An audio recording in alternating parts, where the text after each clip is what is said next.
గాంధీ భవన్లో సీఎల్పీ నేత జానారెడ్డి మాట్లాడుతున్నారు. లైవ్ చూద్దాం. ఇటువంటి ఒక పరిస్థితిని కలిగించడం అంటే ఇది తీవ్రంగా ఖండించాల్సిన అవసరం. ఒకవేళ తల్లిదండ్రులు ఏ విధంగా పిల్లల్ని పెంచి పోషిస్తారో ఆ విధంగా ఈ పార్టీ ఆధ్వర్యాన పెరిగిన పెద్దలు ఒక్కోసారి పార్టీ తల్లిదండ్రులు ఏదైనా వివిధ పరిస్థితుల్లో నిర్లక్ష్యం చేసినారనేటువంటి భావనను వ్యక్తపరుస్తూ తల్లిదండ్రులను అగౌరవపరచడం ఎంత బాధాకరమో ఈ పార్టీకి ఇటువంటి యొక్క పరిస్థితిని కల్పించడం అంత బాధాకరం అని చెప్పి ఈ సందర్భంగా తెలియపరుస్తూ, ఇది అయినప్పటికీ కాంగ్రెస్ పార్టీకి ప్రజలే ఎప్పుడు పట్టుకోమని అదే ఇప్పుడు తెలియజేసినారు.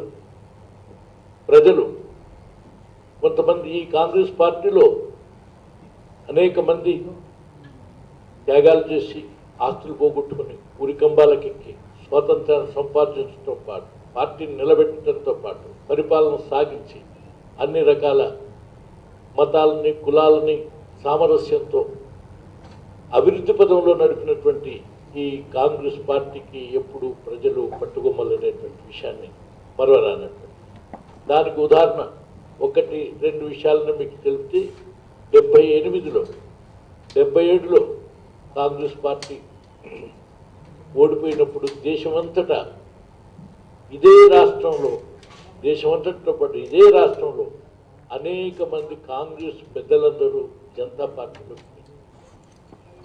జనతా పార్టీ గెలిచిన జనతా పార్టీ మూడేళ్లలో కాంగ్రెస్ పార్టీ మూడేళ్లలో పోయి మళ్ళీ కాంగ్రెస్ పార్టీ వచ్చినప్పుడు జనతా పార్టీలోకి పోయినటువంటి కాంగ్రెస్ పెద్దలు ఇతర పెద్దలందరూ మళ్ళీ కాంగ్రెస్ పార్టీకి వచ్చినప్పటికీ వీళ్ళందరూ కూడా ఏమి నిలబెట్టలేకపోయినారు 1983లో కాంగ్రెస్ పార్టీ.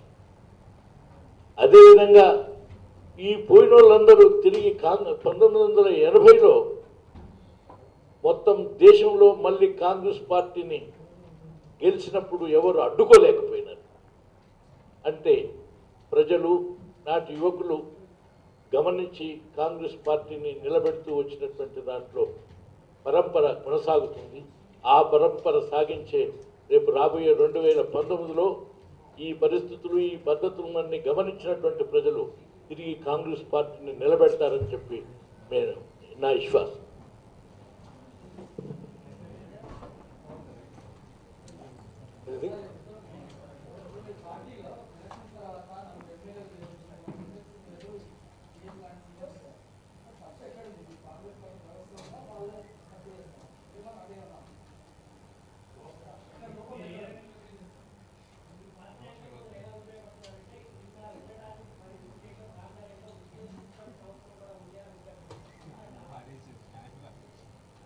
ఇటువంటి దిగజారుడు రాజకీయాలు మీరు చెప్పే ప్రశ్నకి జవాబు చెప్పింది నిస్సిగ్గుగా తీసుకున్న వాళ్ళని పోయేవాళ్ళని. ఇది కాంగ్రెస్ పార్టీలో ఏమి పొరపాట్లు ఉన్నాయి ఏమన్నా వీక్నెస్ నేను అనుకోను.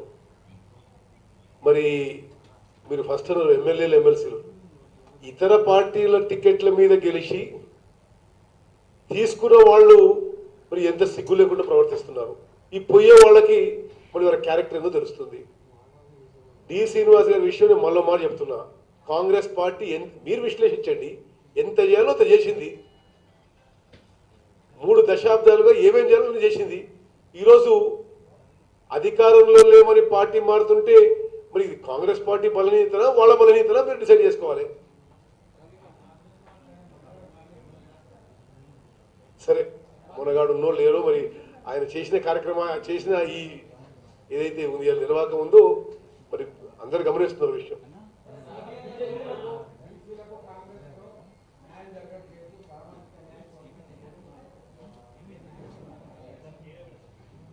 అంటే ఆయనకి ఇస్తే బీసీలకు న్యాయం, ఇంకో బీసీ మహిళలకు ఇస్తే అన్యాయమా?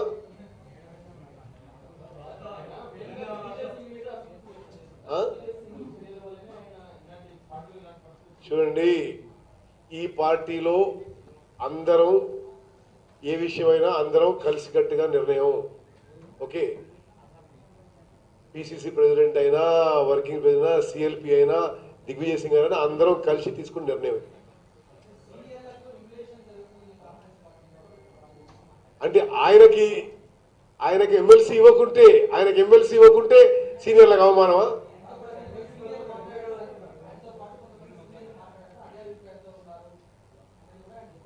చెప్పండి. ఆయనకి MLC, leader of opposition MLC ఉంటే అంత పర్ఫెక్ట్గా ఉన్నట్టు, లేకుంటే అంత ఇంపర్ఫెక్ట్గా ఉన్నట్ట?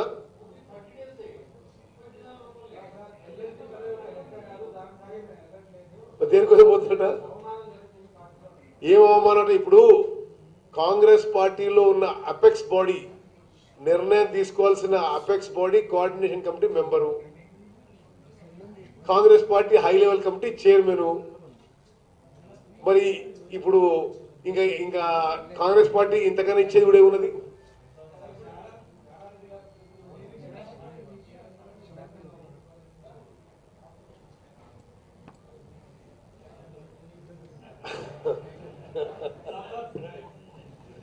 సరే, ఇప్పుడు ఈ విషయం మీద నేను మాట్లాడితే మీకు కొంచెం బాధ కలుగుతుంది. సందర్భం కాదు. ఏం రాసుకున్నారు నిన్న మీరు? నీదొక వార్తనా? ఆ వార్తలో ఏమన్నా సారం ఉన్నదా, అర్థం ఉన్నదా, ఏదైనా తెలుసుకున్నారా? ఇటువంటి వార్తలు రాసుకుంటూ మీరు కొంతమందిని కన్ఫ్యూజ్ చేస్తున్నారు. మీరు కానీ డెమోక్రటిక్గా వ్యవహరిస్తున్నాం, ప్రజాస్వామ్యయుతంగా ప్రతి పార్టీతో వ్యవహరిస్తున్నాం, ప్రతి ప్రభుత్వాలతో వ్యవహరిస్తున్నాం. అన్డెమోక్రటిక్గా వ్యవహరించకూడదని తెలియజేస్తున్నాం. అదే రేపు రాష్ట్రపతికి కూడా మేము తెలియజేయబోతున్నాం. ప్రభుత్వాలు కానీ పార్టీలు కానీ ప్రజాస్వామ్యయుతంగా పనిచేయటానికి వీలుగా వ్యవస్థల్ని మీలాంటి వాళ్ళందరూ సూచించండి ఇక్కడ జరుగుతున్నటువంటి పరిస్థితులు అని చెప్తున్నాం. అందుకని నేను వ్యక్తిగతంగా కూడా పార్టీ పరంగా కూడా ప్రజాస్వామ్య పద్ధతుల్లో వ్యవహరిస్తున్నాం. అందరితో కలిసి ఉండటం, లేక స్నేహితులుగా ఉండటం, లేకపోతే రోజు డిబేట్ చేయటం అనేది తప్పు కాదు. వాట్ ఈస్ నా పార్టీ సిద్ధాంతం ప్రకారం నేను డిబేట్ చేస్తాను. కేసీఆర్తో మాట్లాడినా లేకుంటే ఇంకోరితో మాట్లాడినా నా పార్టీలో ఉన్నటువంటి నిర్ణయం ప్రకారం నేను నా కార్యక్రమం సాగిస్తాను. లేక నా పార్టీ కార్యక్రమం తీసుకున్న కార్యక్రమం ప్రకారం మేము సవాల్ చేస్తాం, జవాబిస్తాం. కానీ వ్యక్తులతో మాట్లాడుతున్నప్పుడు చేస్తున్నప్పుడు స్నేహంగా, మర్యాదగా, మంచితనంగా ఉండటం అనేటువంటిది మానవ ధర్మం, మానవతా దృక్పథం. అట్లా వివరించడమే అవసరం మానవులందరికీ. ఒకవేళ ఆ విధంగా కాకుండా రోజు పట్టుబడతారా లేక సిగలు పట్టుకుంటారా? Italian democratic method. కానీ ఈ విషయాలన్నీ వదిలేసి ఇవాళ జర్నలిజం వ్యవస్థ కూడా ప్రజాస్వామ్య పద్ధతులను చాలామందికి నేర్పే బదులు, చాలా విషయాలని మీరు విశ్లేషించే బదులు, ఇష్యూస్ని చాలా చెప్పే బదులు కేవలం వ్యక్తిగతంగా ఒకరిపైన ఒకరు ఎవరు తిట్టుకుంటున్నారు, ఎవరు తిట్టుకుంటారు అటువంటి ఒక ప్రశ్నలు సంధించి వాళ్ళని బంధించేటట్టుగా చేసి అక్కడ కెమెరాల్లో నిరూపించాలనే ప్రయత్నం చేస్తున్న విధానం కూడా చాలా తప్పు. అంచేత ప్రజాస్వామ్య వ్యవస్థను గురించి పరిణతి చెందినటువంటి వాళ్ళు వ్యవహరిస్తున్నటువంటి తీరుని గమనించాల్సినటువంటి అవసరం ఉందని మీకు అందరికీ విజ్ఞప్తి చేస్తున్నాను.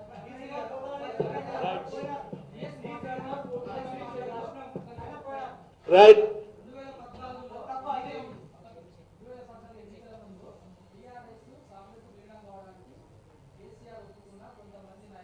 రైట్. ఇది అసందర్భం కాదు. కానీ ఎవరైనా నాయకులు ఉంటే వాళ్ళు ఎవరో వాళ్ళని బయటకు గుంజమనండి. ఆ కేసీఆర్ని ఈయనను ఆయనను కలిపి ఒకటి, లేకుంటే మీ వార్త ఎవరైనా ఉంటే వారు ప్రశ్నించిన వాళ్ళు, వారికి చెప్పిన వాళ్ళని వారిని బయటికి తీసి ఇక్కడ పెట్టండి, రోజు అక్కడ వార్తలలో పెట్టండి. ఈ విషయాలు ఎవరు డిబేట్ చేసిండ్రు, ఎవరు దానికి కాదన్నారు, ఎవరు సరిచేయలేదు, ఎవరి లోపం అనేటువంటి విషయాన్ని ఎవరన్నా అథెంటిక్ మ్యాన్ ఉంటే లేదా సోనియా గాంధీని చెప్పాలి, లేకుంటే మా పార్టీ అధిష్టాన వర్గం చెప్పాలి, లేకుంటే పార్టీ అధిష్టాన వర్గం చర్యలు తీసుకోవాలి అటువంటి వాళ్ళ మీద. ఏది దాన్ని కూడనండి. లేక ఆ ప్రయత్నం చేయడానికి ఎవరికైనా బాధ్యత నిర్వహించినటువంటిది అధిష్టాన వర్గం ఉంటే ఆ అధిష్టాన వర్గం బాధ్యతను సవ్యంగా నిర్వహించని విధం మీకు తేటతెల్లమవుతుంది. అది ఎక్కడ, ఎప్పుడు, ఎట్లా ఇది ఎవరికి అది జరుగుంటే బాగుండేదని అందరూ అనుకుంటున్నారు. జరుగుంటే బాగుండేది మేము కూడా అనుకుంటున్నాం. ఏం ఉపయోగం? సరిగ్గా డీల్ చేయడానికి ఎవరు డీల్ చేయాలి? రైట్, అవును. అందుకండి ఎవరు డీల్ చేయాలన్నాడు డి శ్రీనివాస్ గారు. అంటే ఇది సందర్భం కానప్పటికీ మీకు నేను ఇప్పుడు ఎందుకంటే చాలా ఏండి ఎవరికి ఉత్తమ్ కుమార్ రెడ్డి సరిగ్గా డీల్ చేయలేదన్నాడా? పొన్నాల లక్ష్మయ్య గారు సరిగ్గా డీల్ చేయలేదన్నాడా? జానారెడ్డి గారు సరిగ్గా డీల్ చేయలేదన్నాడా? ఒకవేళ డి శ్రీనివాస్ గారు చెప్తే నేను ఆయన అడుగుతా, నాకేమి బాధ్యత అప్పచెప్పింది పార్టీ, నేను డీల్ చేయవలసిన విషయాన్ని ఎట్లా చేయలేదు, చేయకపోతే అది ప్రజల ముందరికన్నా వచ్చి చెప్తా, పార్టీ కన్నా చెప్తా, లేకుంటే ప్రాయశ్చిత్తనన్నా పడతా. కానీ ఇట్లా ఏదో ఖాళీ మాటలతోటి ఉపయోగం లేదు. కానీ నా రిక్వెస్ట్ ఏంటంటే చాలా విషయాలని మేము వదిలేస్తుంటాం, ఖండిస్తాం. సపోజ్ ఇప్పుడు కూడా ఎందుకు చెప్పినాను అను, కానీ చాలా ఇటువంటి అసలు ఇప్పుడు ఉన్నటువంటి ఇష్యూస్ ఎన్నో వదిలిపెట్టి ఏదో ఈ ఇష్యూస్ పట్టుకుంటుంటూ ఉంటారు. ఎందుకు? ఉదాహరణ కొరకు చెప్పిన నిన్నటి ఇష్యూ అయినా వినోద్ అంటే ఆ విషయం ఇప్పుడు అవసరం లేదు. వినోద్ ఏమిటికి వచ్చినాడు అంతసేపు? మీ నేనైతే చూడలేదు, కానీ ఛానల్స్లో చాలామంది చెప్పినారు నాకు భేటీ అనేటువంటి. ఆ తర్వాత ఇవాళ ఒక పేపర్లో కూడా చూసిన వినోద్ ఏమిటికో, వినోద్ వస్తాడు తప్పు, వినోద్ కాదు కేసీఆర్ గారు కూడా వస్తానంటే ఆహ్వానిస్తా మా ఇంటికి. ఆహ్వానించలేదా? ఎందుకు ఆహ్వానించున్నాను? అవాళ తెలంగాణ రాష్ట్రం కొరకు మా ఇంటికి వస్తే భేటీ చేసిన. ఇవాళ నువ్వు ఇంటికి వస్తానంటే ఏమిటికి వస్తాడో చెప్పి మళ్ళీ మీ అందరికీ ఆ విషయాన్ని మిమ్మల్ని అందరిని పిలిచి చెప్తా. ఈ తెలంగాణ అభివృద్ధి విషయంలో నాతో మాట్లాడటానికి వస్తే నాకు అభ్యంతరం లేదు. కానీ నిన్న మీరు ఆ విషయం ఏంటిదో తెలుసుకుంటా, ఆ విషయం ఏంటిదో అర్థం కాకుండా ఏం చెప్పినట్టు మీరు ప్రజలకు ఇన్విటేషన్ ఎక్స్టెండ్ చేయడానికి వచ్చినటువంటి విషయం రేపు పొద్దున మీరు గమనిస్తారు. ఆయన వినోద్ గారు వారి బ్రదరు ఇద్దరు రేపు మహారాష్ట్ర గవర్నర్ గారు రాసినటువంటి ఒక పుస్తక ఆవిష్కరణకు అతిథిగా నన్ను పిలవటానికి వాళ్ళు ఇన్విటేషన్ తీసుకొని వచ్చినారు. ఆ ఇన్విటేషన్ ఇచ్చిపోయినారు. దానికి ఇంత రాద్ధాంతం చేస్తే ప్రజలు ఏమనుకోవాలి? మేము రోజు పోయి ఎన్ని మీటింగులు పెట్టి చెప్పాలి వాళ్ళందరికీ?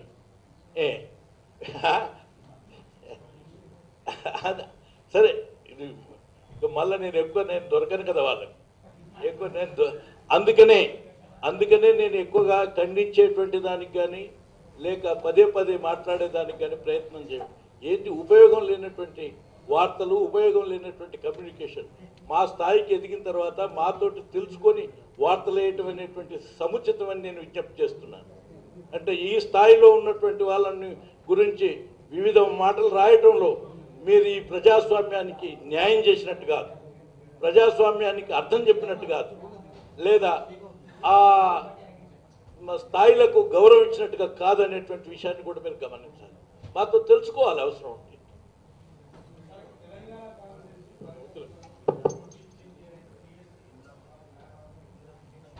స్నేహితులారా,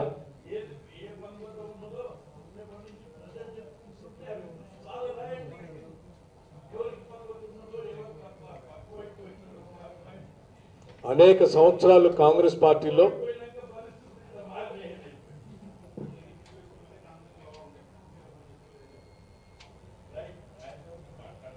మిత్రులారా